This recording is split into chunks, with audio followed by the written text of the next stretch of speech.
오늘은 시편 45편 8절에서 15절까지의 말씀인데요. 결혼식에 참여하는 신부처럼 이런 제목으로 함께 말씀을 나누겠습니다. 네. 지금 이제 시편 45편 말씀을 계속해서 보고 있는데 1절에서 7절까지는 이제 왕의 결혼식에서 특별히 이제 왕이 이제 결혼하는 모습을 보고 백성들이 왕에게 축하하는, 축복하는 그런 이제 노래를 부른다고 했습니다. 그리고 이 시편 45편이 메시아의 또 임재를 상징하는 예언시가 되기도 한다고 말씀을 드렸는데요. 이제 오늘 본문의 내용은 이 결혼식이 어떻게 치러지고 있는가, 결혼식을 이렇게 설명해주고 있습니다. 결혼식의 장소와 또 그 분위기, 또 그곳에서 이제 불려지는 악기들의 모습, 이런 것들을 이제 설명을 해주고요. 또 왕이 입고 있는 예복에 대해서 이야기하기도 하고, 그래서 결혼식 장의 모습을 설명해주고, 또 이제 왕 옆에 서 있는 신부를 향한 이제 백성들의 권면을 이제 우리가 보게 되는데요. 오늘 우선 먼저 결혼식장의 모습을 설명해주는 내용을 한번 보시죠. 우리 8절 말씀입니다. 왕의 모든 옷은 몰약과 침향과 육개의 향기가 있으며 상하궁에서 나오는 현악은 왕을 즐겁게 하도다. 아멘. 네. 지금 이제 시편 기자가 왕이 입고 있는 예복을 설명해주고 있습니다. 이제 결혼식에 참여하고 있는 왕이 입은 옷은 그냥 일반적인 그냥 평상시 입는 옷이 아니라 이제 예복이에요. 결혼식 예복입니다. 그렇기 때문에 뭔가 특별하겠죠. 근데 그 모습이 어떤 모습이냐면 몰약과 침향과 육개의 향기가 나는 그런 예복을 입고 있다, 이렇게 이야기합니다. 이 세 가지 향료는요 굉장히 고급스러운 아주 비싼 그런 향료거든요. 그런 향료로 덧입혀진 그런 옷을 지금 입고 결혼식을 지금 왕이 하고 있는 겁니다. 또 상왕궁에서 나오는 현악은 왕을 즐겁게 하도다, 이런 표현이 나오는데요. 지금 왕이 결혼식하는 장소가 상하궁인 거예요. 상하로 뒤덮인 궁에서 지금 결혼식을 하고 있는 겁니다. 그럼 여러분 그 상하궁이 어떨지 한번 상상해 보십시오. 상하로 만든 그런 막 장식들이 잔뜩 막 진열돼 있는, 치장돼 있는 그런 궁에서 지금 이제 왕이 결혼식을 합니다. 그리고 그 결혼식장에는 현악으로 악기들이, 여러 현악기들이 다 이렇게 배치가 돼서 이제 음악을 연주하는 거예요. 그 분위기가 얼마나 이제 좋든지 왕이 그 모습을 보면서 즐거워하고 있다, 이렇게 표현을 합니다. 여러분 우리 결혼식장 가면 굉장히 막 화려하잖아요, 그죠? 막 꽃들로 막 장식도 돼 있고, 또 요즘 이제 예식장도 분위기가 무슨 궁에서 하는 것처럼 그렇게 화려하게 이렇게 막 장식하고 또 치장하는 것을 볼 수 있습니다. 그런 모습의 지금 결혼식장에서 이제 왕이 이제 결혼식을 치르고 있는데요. 그런데 중요한 건 왕이 지금 어떤 마음이 들고 있느냐라는 거예요. 그가 지금 즐거워하고 있다라는 겁니다.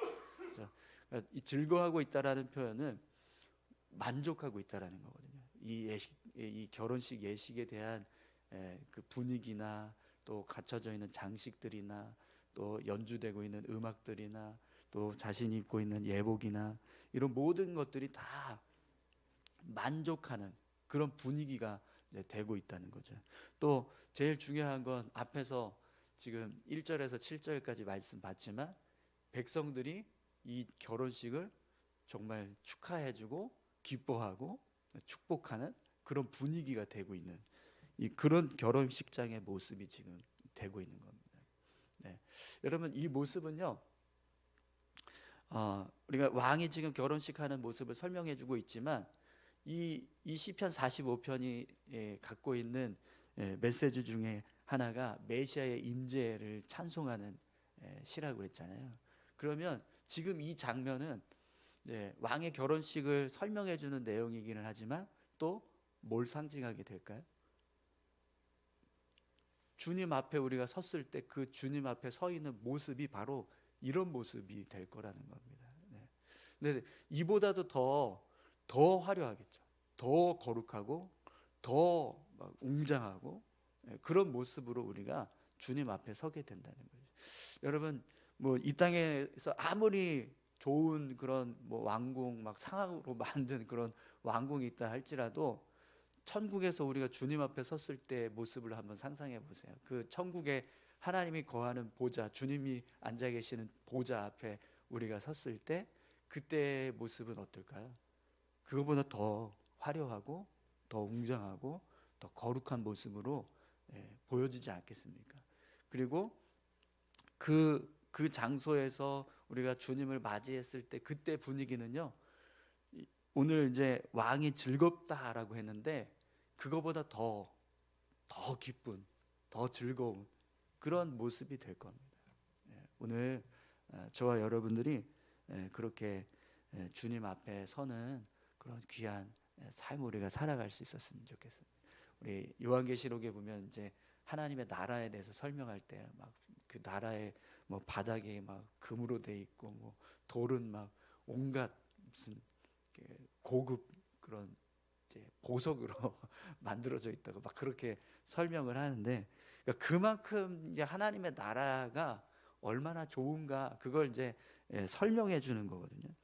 그 하나님의 나라에 들어갔을 때 모두가 다 즐겁게 찬송하고 기쁘게 우리를 맞아주는 그런 모습, 그 모습이 됐을 때 그 자리에 서는 모습만으로도 기쁨이 되지 않을까요? 그죠? 영광스러운 그 자리에 선다라고 하는 것, 그것 하나만으로도 정말 기쁨이고 감사함이 넘치는 그런 삶이 될 줄 믿습니다. 오늘 저와 여러분들이 그렇게 그 자리에 설 수 있기를 소망합니다. 주님만 이 천국에 계시면서 기뻐하는 게 아니라 우리가 그 자리에 서는 것도요 정말 영광이고 기쁨이 되겠죠. 그래서 여러분 오늘 이제 본문 말씀을 보면 이 신부에 대한 말씀이 나오는데요. 이 신부는 우리를 상징하는 거예요.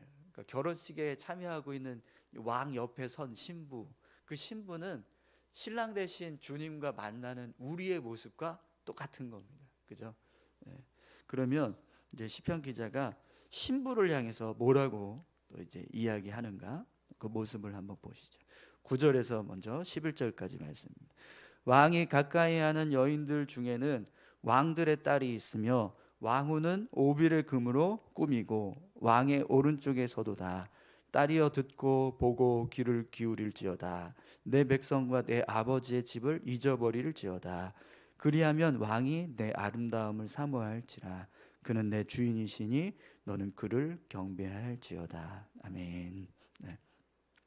왕이 가까이 하는 여인들 중에는 왕들의 딸이 있으며 왕후는 오빌의 금으로 꾸미고 왕의 오른쪽에 서도다. 이런 이제 노래가 나오는데요. 지금 이 모습은요 왕 옆에 선 이제 결혼식에 참여하고 있는 왕비가 될 여인을 지금 보여주는 설명해 주는 겁니다. 그리고 그 여인을 지금 같이 함께 축하해 주는 여러 여인들이 같이 이렇게 서 있는 모습인 거죠. 그러니까 우리나라는 그런 모습이 없는데 외국에서 결혼식 하면 들러리 있잖아요. 들러리. 지금 들러리들이 같이 이렇게 신부를 축하해 주면서 서 있는 모습이고요. 또 왕후가 될 그 신부가 왕 오른쪽에서 지금 서 있습니다. 그런데 왕후의 모습이 어떤 모습이냐면 오빌의 금으로 꾸며져 있다. 금으로 완전 다 치장되어 있는 그런 신부의 모습을 보여주는데요. 여러분 주님이 우리를 보실 때는요 그렇게 귀하게 보시는 거예요. 금으로 막 다 치장되어 있는 신부처럼 소중하게 그렇게 보시는 겁니다. 그런 신부의 자리에 우리에게 섰는데 이제 그 신부를 향해서 이 백성들이 뭐라고 이야기하냐면 딸이여 듣고 보고 귀를 기울일지어다. 내 백성과 내 아버지의 집을 잊어버릴지어다. 그리하면 왕이 내 아름다움을 사모할지라. 그는 내 주인이시니 너는 그를 경배할지어다. 아멘. 이런 말씀을 합니다. 딸은요 이제 왕비가 되는 사람, 왕후가 되는 사람이에요. 그러면 앞으로 삶을 살아갈 때 어디서 살게 됩니까?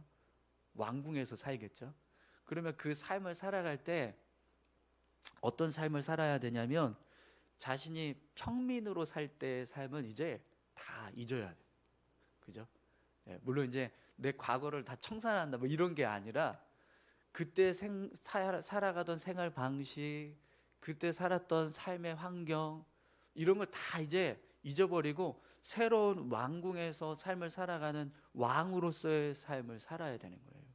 예, 그러려면 내 백성과 내 아버지의 집을 잊어버릴지어다 이렇게 이야기합니다. 예, 그러니까 이제는 당신은 평민이 아닙니다. 이제 당신은 왕비예요. 그러니 왕비의 삶을 살아야 합니다. 이렇게 이야기하는 거예요. 네. 그리고 그렇게 삶을 살아야 왕으로부터 당신의 그 아름다움을 사모함을 받고 또 당신도 왕 대신 그 주인을 늘 경배하는 그런 모습으로 살게 됩니다. 왕비로서의 삶을 온전하게 살게 되는 거죠. 네, 여러분 그러면 이 모습이 우리에게 비춰졌을 때 지금 이 말씀은 결국 뭘 하라는 거죠? 우리가 예수 믿고 난 이후부터 우리의 삶이 완전히 달라졌다는 거예요. 이전에 예수 믿기 전에 있었던 우리 삶의 방식이나 생각이나 우리가 살아왔던 모습들 그거 다 지나갔다는 거예요. 이제는 그렇게 살면 안 되고 우리는 그리스도의 신부로서의 삶을 살아야 된다는 거예요. 예수 믿은 백성으로 그리스도인으로서의 삶을 우리가 살아야 한다는 거예요. 우리가 그리스도인으로 온전히 삶을 살아가지 못하고 과거에 매여서 막 그때가 좋았는데 예수 믿지 않았을 때는 그래도 막 간절하게 막 하고 뭐 어디 가서 이렇게 막 하는 것도 뭐 할 수 있었는데 뭐 이러면서 살면 여러분 그게 과연 하나님 보실 때 기쁘시겠어요? 야, 그게 더 좋으냐? 너 지금 이렇게 사는 게 더 좋지 않니? 이렇게 하나님 말씀하시는데 우리는 막 예전에 그랬는데 막 이러면서 살면 안 되잖아요. 그죠? 우리는 지금 여러분 평민으로 사는 게 좋을까요? 왕비로 사는 게 좋을까요? 네. 물론 이제 뭐 그런 어떤 세상적인 기준으로만 보지 마시고요. 네. 왕비로 사는 게 좋잖아요. 그죠? 사실은 왕비로 산다는 건 정말 복된 삶, 축복된 삶을 사는 겁니다. 누가 왕비로 아무나 살 수 없는 거잖아요. 왕이 선택해야지만 살 수 있는 건데 그런 선택받아서 내가 왕비가 됐으면 지금 왕비로 살아가는 그 삶이 나에게 은혜구나, 감사구나, 축복이구나 이러면서 살아야 되는데 나는 과거가 더 좋았는데 나는 왜 이렇게 힘들게 살아야지 이러면서 살면 그게 무슨 복된 삶이 될 수 있겠습니까? 근데 예수 믿는 사람들의 모습이 그런 모습이 되어야 한다는 거죠. 우리가 과거에 매여서 과거의 삶을 더 막 동경하고 사모하고 그때를 회상하면서 삶을 살아가면 예수 믿는 것 자체가 불행인 거예요. 그러나 예수 믿고 난 이후부터 삶을 살아가는 모습이 더 복되다, 더 귀하다라는 믿음을 가지고 살면 예수 그리스도를 믿고 살아가는 그 이후에 하루하루 매일매일의 삶은 다 축복된 삶이 되는 겁니다. 예. 여러분 어떠세요? 예수 믿은 이후에 여러분들의 삶이 복된 삶이라고 믿으십니까? 네. 그럼 매일매일이 기쁨일 거예요. 네. 축복이고 은혜가 되겠죠. 네. 근데 그것을 온전하게 지키지 못하고 과거에 매이면 그 삶은 불행할 수밖에 없을 겁니다. 그래서 지금 그리스도인들의 삶의 모습이 바로 그런 모습이 되어야 한다라는 걸 이제 우리에게 말씀해 주는 거죠. 우리가 예수 믿고 믿음의 삶을 결단한 순간부터 우리의 삶은 완전히 새로워졌다. 그 새로운 삶을 온전하게 살기 위해서 힘쓰는 모습이 우리에게 필요하다라는 거죠. 여러분 12절에서 15절까지 말씀도 한번 보시죠. 두로의 딸은 예물을 드리고 백성 중 부한 자도 내 얼굴 보기를 원하리로다. 왕의 딸은 궁중에서 모든 영화를 누리니 그의 옷은 금으로 수놓았도다. 수놓은 옷을 입은 그는 왕께로 인도함을 받으며 시종하는 친구 처녀들도 왕께로 이끌려 갈 것이라. 그들은 기쁨과 즐거움으로 인도함을 받고 왕궁에 들어가리로다. 아멘. 네. 지금 이 모습은 앞으로 신부가 살게 될 모습을 지금 설명하는 겁니다. 왕궁에서 정말 그런 축복된 모든 사람들이 흠모하고 부러워하는 그런 삶을 이제 앞으로 이제 왕비로서 삶을 살게 된다는 거죠. 그러면 여러분, 그런 삶을 살아야 될 사람이 과거에 매이면 될까요? 안 되죠. 과거를 막 더 동경하고 살면 될까요? 안 됩니다.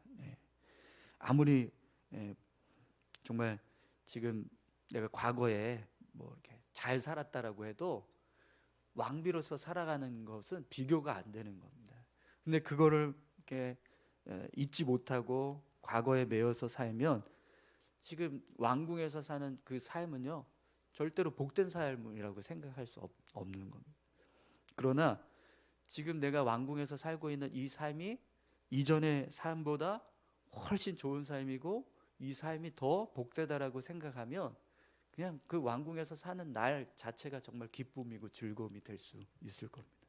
네, 오늘 저와 여러분들도 그렇게 사실 수 있기를 소망합니다. 우리가 예수 믿고 삶을 살아가는 모습이 그런 모습이 되어야 한다라는 거죠. 십자가를 지라고 하니까 우리가 정말 고난의 길만 가는 것처럼 생각하지만 여러분, 그렇지 않습니다. 예수 믿고 구원받아서 삶을 살아가는 우리에게는요, 세상 사람들은 전혀 알 수 없는 기쁨과 즐거움이 있습니다. 특별히 우리에게는 영생이 있습니다. 여러분, 우리에게 영생이 있다는 걸 믿으십니까? 이거 거짓말 아니에요. 하나님 우리에게 약속하신 약속입니다. 너는 죽지 않아. 너는 내가 예비한 나라에서 살게 될 거야. 이렇게 분명하게 우리에게 말씀하셨습니다. 오늘 저와 여러분들이 그 나라를 상속받을 상속자들인 줄 믿습니다. 그 나라를 생각할 때 또 뭐 그것뿐만이 아니라 우리가 삶을 살아가는 동안에도요, 세상 사람들은 기도해서 응답받았다는 건 믿지 못하지만 우리는 너무나 확실하게 알잖아요. 하나님이 응답해 주셨다라는 거.